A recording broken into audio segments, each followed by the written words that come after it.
Hey y'all, welcome to the channel. Today we're checking out British plugs and outlets are on another level. British AC plugs and sockets are very different from a lot of the other plugs and socket sets around the world, and they're super different than what we're used to here in North America. In fact, holding these two next to each other, these British ones seem absolutely mammoth. But I'm going to cover 10 reasons why I think this plug and this socket may just be the best design set in the entire world, as well as a handful of reasons why I think they might not be. I know what you're thinking. This is going to be boring. I don't care about plugs. I don't care about electricity. But let's just see where this goes. Just hang with me. Let's just see. Feature number 10 on our list is this longer ground pin. Now, long ground pins are actually super common. We see them in our US plugs and in other Yes. plugs Oh, there all he over is. the He's world. showing it. But this is quite different actually. It serves a purpose in an overall safety system on these types of plugs. By the way, these are called Type G, and the Type G here has this longer pin because as you insert it, and by the way, across the pond there they call this an earth pin. So as you insert the earth pin, you'll notice that the first thing that touches is that earth pin because it's longer.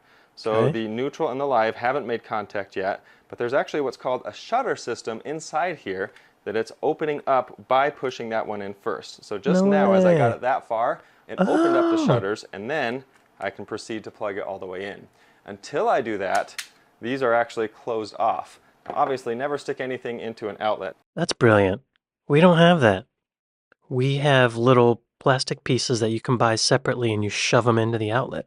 And then whenever you try to pull them out, it's a pain. But with the British plug, you don't need that.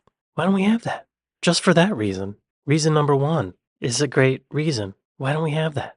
Thanks, Grandma, Grandpa.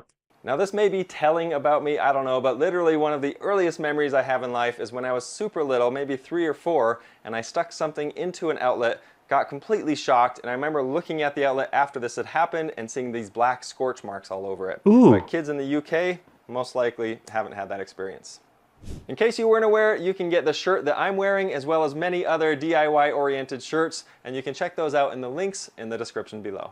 Feature number 9 is that when we insert the earth pin and clear those shutters, the only thing that's exposed on the live and the neutral is actually this black section here.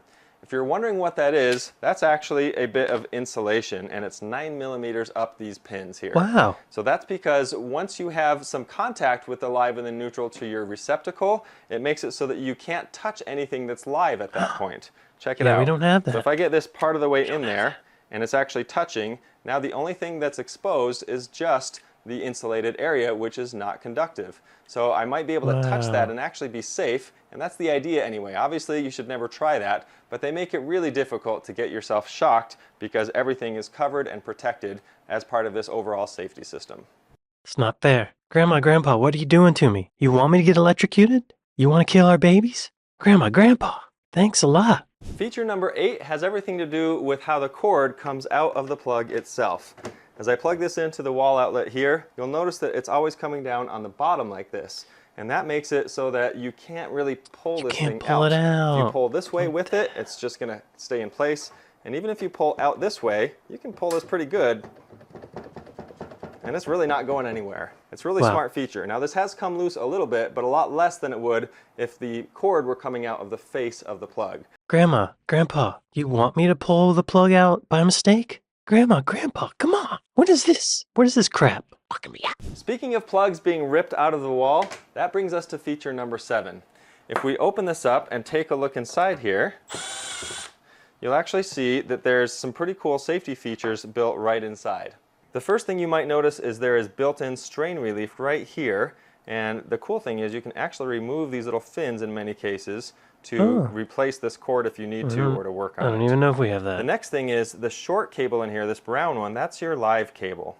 And this live wire right here is the shortest one and the straightest one, so that as you pull this cord out, if it gets ripped out specifically, cuts the that one is going electricity. to be the first one to disconnect, cutting the electricity to the rest of this. Brilliant. The second one is this blue or the neutral one here that's underneath, and that will get pulled out next, and at that point you have no electricity connected, just your ground. I think it's pretty brilliant that there's extra slack built into the ground. There's very little, but a little bit of slack built into the neutral and no slack built into the live, so that if this gets ripped out, It pulls the electricity first, again, keeping the user safe. That's really smart. It looks like there's a fuse in there too. This doesn't have a fuse in it, I don't think. I can't even open it up. It's all like plastic molded together. Grandma, Grandpa, what are you doing? You gave us crap. While we're looking at the open plug, that brings us to feature 6, which is the fact that these Type G plugs can actually be opened up just about any time you need to by removing one or more screws. Now, Type G, just so you know, is not just used in the UK. They're actually all over the place and pretty much anywhere the UK has had some major influence. So for example, they're used in Ireland, the United Arab Emirates, Singapore, Hong Kong, Beijing, Indonesia, parts of India, and even several other countries. So those are very different from the Type A and Type B that we use here in North America. The Type A is the 2-prong here, and the Type B is the 3-prong, which includes the ground pin.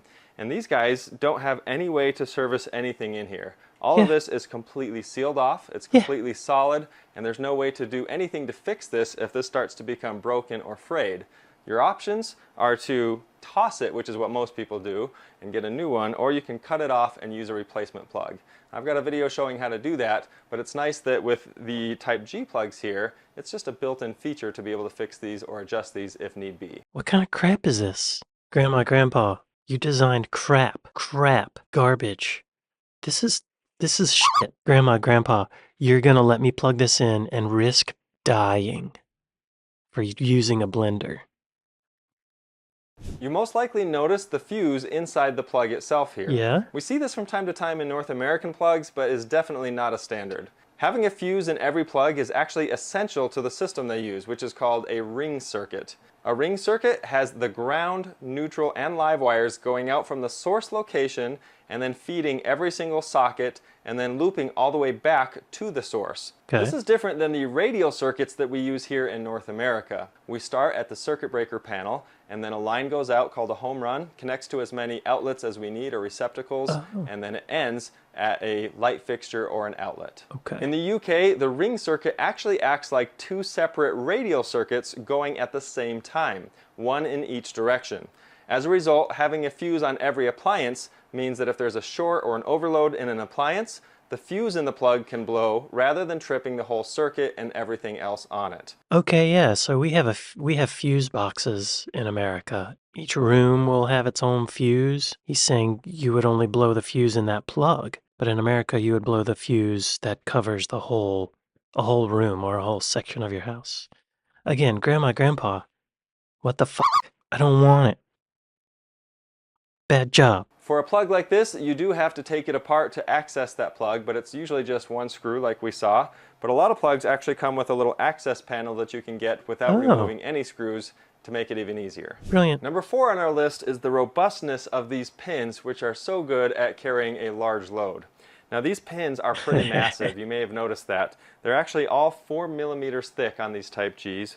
This is 8 millimeters thick, and then these neutral and lives are about 6.35 millimeters. These are a lot When thinner. I hold this side by side next to our Type B, you can see the difference. The result of this is that the Type G has at least 50% more metal than a Type B, and it actually has 3.5 times more metal than the Type A that doesn't have the ground. Why are you giving us these crappy radial circuits? We need a ring circuit.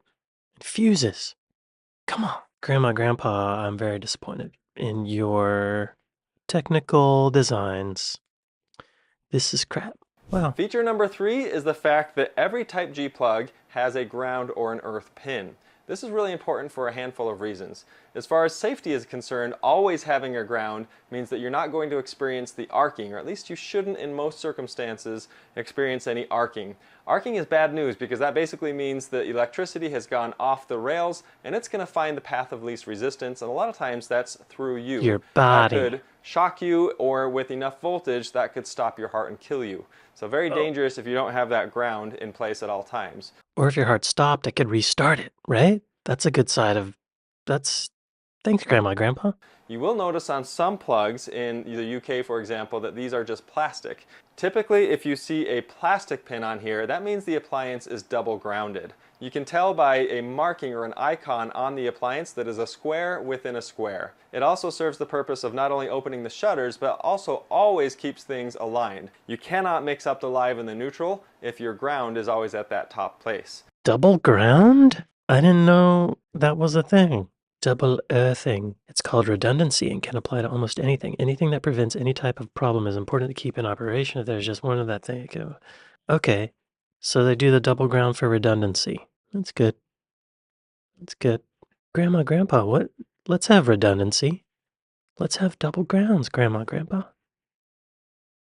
The hell? Number 2 is the fact that every outlet or receptacle has its own switch. So check this out. I've got this little What? switch right here that I can use to control this lamp. Of course, you can control the lamp on the device itself, but this comes in handy for multiple purposes. Yeah. Number 1, it gives you an extra place to turn something on or off, and along with that, it cuts the power completely to the device. There's a lot of devices and appliances out there that are using a trickle amount of energy at all times, even Yeah. when it's powered off. So by switching it off at the receptacle here, you're taking care of that issue. Y'all, I unplug stuff because it has a little light on it and the light is using electricity. I go around and I unplug stuff. If I had that, I wouldn't have to do that. Grandma, Grandpa, I just feel like you want me to get electrocuted. You want me to have high electrical bills, and you instilled that in the system. I'm very disappointed in Grandma and Grandpa for designing a shoddy system that's going to kill us. It's going to help us waste electricity. And what else? All of those things, many more things. It's less convenient. It's not as safe. It's not as robust. It's shoddy. It's like a house of cards. Grandma, Grandpa, what the F? Number 1 on our list, and honestly these were pretty tricky to put in any particular order, so take that for what it's worth, Okay. but is the fact that all of these outlets and plugs run off of 230 volts. Here in the US, Right. we use a 110 or 120 volt system. Right. There's different names for it, but it's the same idea. And in the UK, for example, and in most of the world actually, it's a 230, which is anywhere from 220 to 240 volts typically. Okay. Running on 230 volts has a lot of impact on how you can use the outlets and receptacles around your house. So for example, if you want to plug a lamp into this, no problem obviously, but you can even plug a much larger appliance over here. Let's say a washing machine, for example, something a little more power hungry. Oh. Space heaters have been a big issue for tripping circuit breakers here in the US. On Yeah. 230 volt, they can handle that a lot better.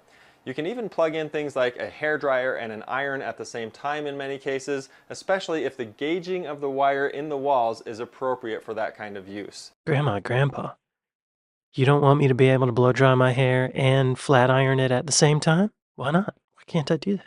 You don't want me to be able to plug a lamp and a washing machine into the same outlet? Why not? What are you keeping me from? I want new grandparents who know how to design. It's not You can all see with roses. these 10 features how impressive this setup is, but that is not to say that it doesn't have its flaws. For starters, Okay. look at the size of these things. I mean, this is a standard Type It is A. This big. is what we use for most It is things big. in the United States and in North America. I'd seriously say this is probably at least 5 times as big. You can see it from the front, you can see it from the side. It's just massive.